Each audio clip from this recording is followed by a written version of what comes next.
கடந்த முறை நடந்ததைப் போலவே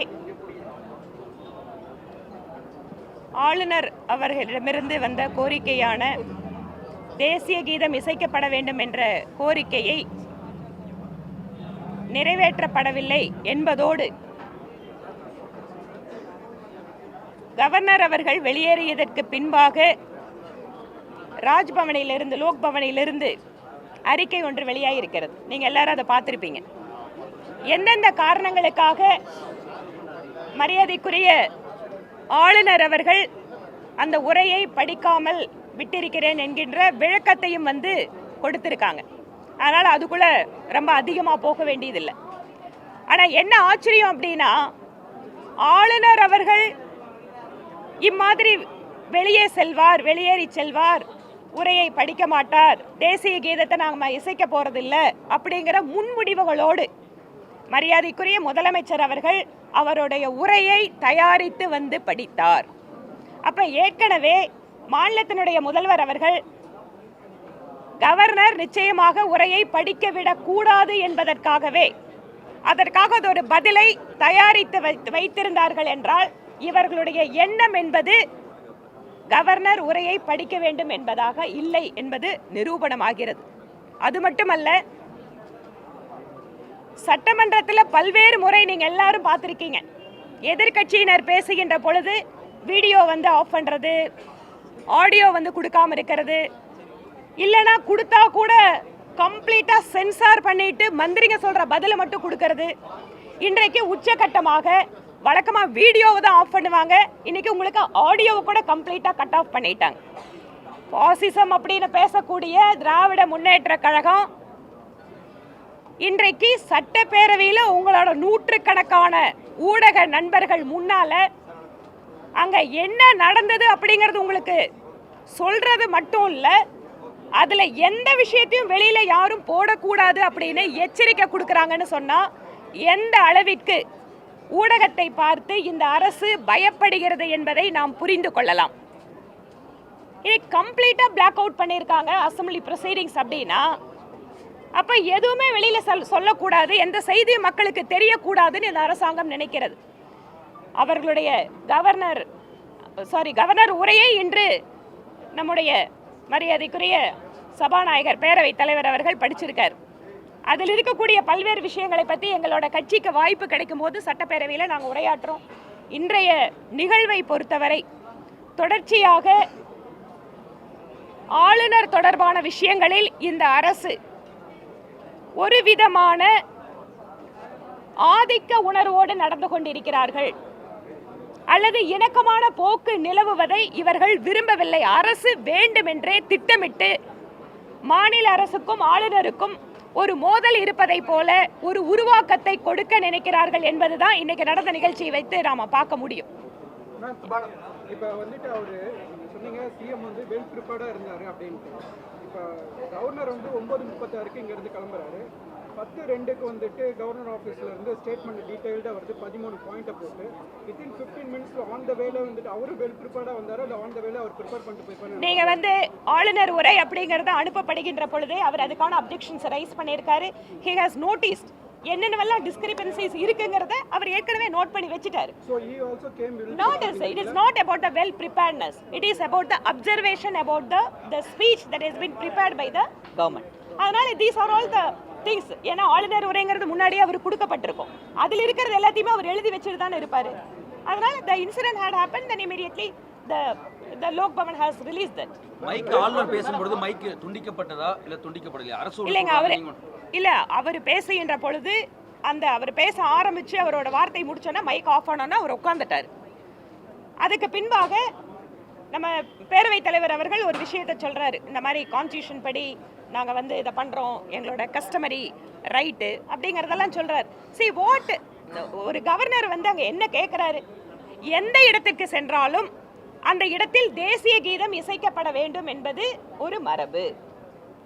தேசிய கீதம் இசைக்கிறதுல மாநில அரசுக்கு ஏன் இந்த பிடிவாதம்? மேம் கடைசியில் வந்து எண்ட் ஆஃப் த செஷன் வந்து தேசிய கீதம் பாடினாங்க. இல்லை இட்ஸ் அ ட்ரெடிஷன். பிஜேபி ஏற்கனவே வந்து இருக்கு. நான் என்ன சொல்றேன், ட்ரெடிஷனை வந்து இல்லை ஏடிஎம்கே பீரியட்ல வந்துட்டு இந்த ப்ராக்டிஸ் இருந்திருக்கு. அண்டர்வேர்ல்ட் ட்ரெடிஷன் போது how can இல்ல நான் என்ன சொல்றேன், tradition which is breaking some of the constitutional norms we can accept it. Tradition என்ன கேக்குறாங்க? தேசிய கீதம் இசைக்கிறதுல என்னங்க புதுசா வந்து ட்ரெடிஷனை வந்து மாற்ற முடியாது? தமிழ் தாய் வாழ்த்தும் தேசிய கீதம் ஈக்குவலாக மரியாதை கொடுக்கப்பட வேண்டும். அந்த ஒரு பாரம்பரியம் அப்படிங்கிறது ஆளுநர் மாளிகைக்கு இருக்கு. அதை தான் அவர் கேட்கிறாரு. இதுல ஏன் பிடிவாதம் இருக்காங்க? கருத்துக்களை சொல்வதற்கு 234 சட்டமன்ற உறுப்பினர்களுக்கு தான் சட்டப்பேரவையில் அனுமதி இருக்கு, ஆளுநருக்கு அல்ல என்று சபாநாயகர் கூறியிருக்கிறது. அந்த விவகாரத்தை எப்படி பார்க்க? நீங்க வந்து எக்ஸ்ட்ரானரி சர்க்கம்ஸ்டன்சஸ் அப்படிங்கும்போது அதுக்குள்ள நீங்க ஃபிட் இன் பண்ண முடியாது.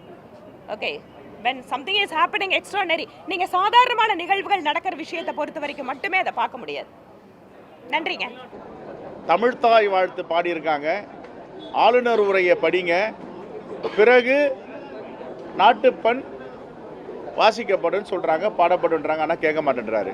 பிடிவாதம் பண்ணி எப்பவுமே சட்டப்பேரவையில் எப்படின்னா ஒருத்தர் பேசுகிறாங்கன்னா பேரவைத் தலைவர் மைக் எடுத்தாருன்னா ஆட்டோமேட்டிக்காக மைக் கட் ஆகும். ஆனால் இந்த முறை அது கூட இல்லை. அவருடைய மைக்கெல்லாம் யாரும் அணைக்கலை. அமைச்சரோட மைக்கெல்லாம் கூட ஆனில் தான் இருக்குது. ஆனால் என்ன பண்ணுறாரு, அப்பட்டமான ஒரு பொய் சொல்லுகிறார், உண்மைக்கு புறம்பான செய்தியை பதிவு பண்ணுகிறார். இதை வரலாற்று சிறப்புமிக்க மாமன்றத்தில் மைக்கெல்லாம் அணைச்சிட்டாங்க, மைக் ஆஃப் பண்ணிட்டாங்கன்ற பொய் நாக்கூச்சம் இல்லாமல் பேசுகிறார். இதை வன்மையாக காங்கிரஸ் பேரியக்கம் கண்டிக்கிறது. இப்படிப்பட்ட ஒரு அநாகரிகமான ஆளுநரை தமிழ்நாடு சட்டப்பேரவையும் இதுவரை கண்டதில்லை என்பதை அவர் பதிவு செய்திருக்கிறார். அவர் தன்னை மாற்றிக்கொள்ள வேண்டும். இப்படி அவர் நடப்பதால் தமிழ்நாடு மக்கள் எப்படிப்பட்ட ஆளுநரை பாஜக அரசு தமிழ்நாட்டுக்கு அனுப்பியிருக்கிறார்கள் என்பதை தமிழ்நாட்டு மக்கள் தெளிவாக புரிந்து வைத்திருக்கிறார்கள். அது இன்னும் ஒரு சில மாதங்களில் நடைபெறுகின்ற சட்டப்பேரவை தேர்தலில் பாஜகவுடைய உண்மை முகமும் அரசியலமைப்பு சட்டத்திற்கு எதிராக இவர்கள் தீட்டுகின்ற திட்டமும் அதற்கு நாட்டு மக்கள் பதிலளிப்பார்கள். இன்னைக்கு ஒரு லிஸ்ட் போட்டு ஒரு 13 இதை லிஸ்ட் போட்டு கவர்னர் அறிக்கை வெளியிட்டிருக்காரு. மைக் ஆஃப் செய்யப்படாது, தமிழ்நாட்டில் சட்டம் ஒழுங்கு சரியில்லை, கல்வி தரம் குறைஞ்சிருக்கு, போதைப் பொருளில் அடிமையாக இருக்காங்க, சட்டம் ஒழுங்கு சரியில்லைன்னு இப்படி 13 வகையாக பார்த்துருக்காங்க. தேசிய கீதத்தை அவமதித்து இருக்கிறது சட்டப்பேரவைன்றார். அவர் பிறந்து வளர்ந்த பீகார் மாநிலத்தில் சட்டம் ஒழுங்கு எப்படி இருக்கு? இப்போ போட்டு கொடுத்துருக்காருல பட்டியல். அவருடைய மாநிலம் பீகாரில் சட்டம் ஒழுங்கு எப்படி இருக்கு? பீகாரில் கல்வி அறிவு எத்தனை சதவிகிதம் எட்டியிருக்கிறார்கள்? சட்டம் ஒழுங்கு எத்தனை சதவீதம் இருக்கிறது? தமிழ்நாட்டையும் அதையும் ஒப்பிட்டு பார்த்துட்டு நேர்மையாக உண்மையாக ஒரு இந்திய குடியினம் மகனாக தலை நிமிர்ந்து உண்மையை பேச சொல்லுங்க பார்ப்போம்.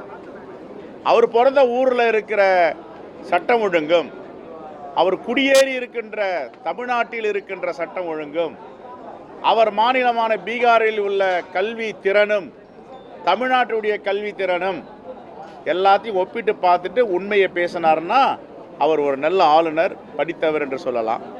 ஆனால் இப்படிப்பட்ட ஒரு கீழ்த்தரமான ஒரு பிற்போக்குவாதியை தமிழ்நாடு முதலில் பார்த்திருக்கிறது. பிற்போக்கு சிந்தனை என்பது ஒன்றுமே ஆளுநர் கிடையாது. அதான் சொல்கிறார், இந்த உலகத்தை தமிழர்களை தமிழ்நாட்டை உருவாக்கியது வேதாந்தமும் சொல்கிறாரு. இப்படிப்பட்ட ஆளுநர் யாரா பார்த்துருக்காங்களா? Right, thank you. தமிழ் தாய் வாழ்த்து பாடியவுடன் தேசிய கீதம் பாடுவதில் என்ன தவறு இருக்கும் போது அதை ஏன் பண்ண மாட்டேங்கிறாங்க பாஜக சட்டமன்ற வானதி கேள்வி இருக்கிற ஆளுநரை திட்டமிட்ட இவங்க அவமானப்படுத்துறாங்க. இப்போ வானதி சீனிவாசனும் ஆளுநருடைய கலாச்சாரத்தில் கலந்துட்டாங்க. இப்போ இதுக்கு முன்னாடி தமிழ்நாடு சட்டப்பேரவையில் எப்படி ஒரு நடைமுறை இருந்தது, அதையா மாற்றுறீங்க? சரி, நான் கேட்குறேன், பிரதமர் முதல்ல பேசாமல் எல்லாம் பேசி முடிச்சிட்ட பேர் கடைசியில் பேசுவாரா? இல்லை, நிதிநிலை அறிக்கை நிர்மலா சீதாராமன் தாக்கல் பண்ண போகிறாங்க, எல்லாரையும் பேச விட்டுட்டு கடைசியில் அவர் தாக்கல் பண்ணுவாரா? உங்கள் கருத்தெல்லாம் சொல்லுங்கள் அப்படின்ட்டு ஒரு நடைமுறை இருக்குது. நாடாளுமன்றத்தில் நிதிநிலை அறிக்கை தாக்கல் செய்த பிறகு நிதிநிலை அறிக்கை மீது வாதம் செய்யணும். அதான் இங்கேயும் பண்ணுறோம். நம்முடைய தமிழ்தாய் வாழ்த்து, அதுக்கப்புறம் தேசிய கீதம், இதுதான் யதார்த்தம். தமிழ்நாடு நம்ம குழந்தைகள்லாம் பள்ளிக்கூடத்தில் என்ன பண்ணுறாங்க, அரசு நிகழ்ச்சியில் என்ன பண்ணுறோம்? எதுக்கு மாற்ற சொல்கிறீங்க? என்ன காரணம்? ரைட்.